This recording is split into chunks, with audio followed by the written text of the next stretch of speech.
Hi guys, gagawa ako ng kape. So, kailangan natin gatas at syempre ang kape. Tapos ay itong sugar.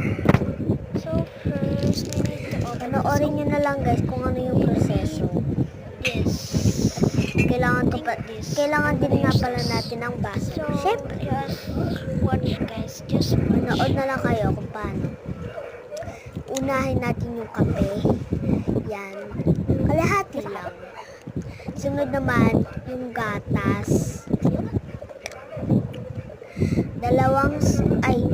2 scoop and 1 half.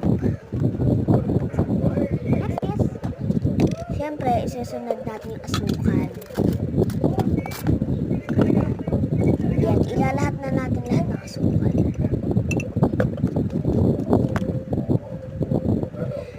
Tapos, kailangan din natin ng mainit na tubig. Mga kalahati.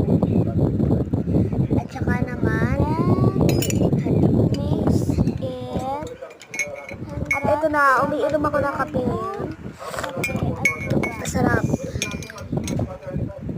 And kukuha tayo ng malamig na tubig. Pagkatapos, kukuha tayo ng malamig na tubig. Then, Saka naman, ilalagay natin dyan sa kape. Inumin ko na nga pala yung sobra. Sayang. Haha.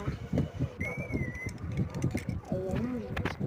At kailangan natin ng kondensada. Saktuhan lang to guys. Bahala kayo kung ilang scoop yung lalagay.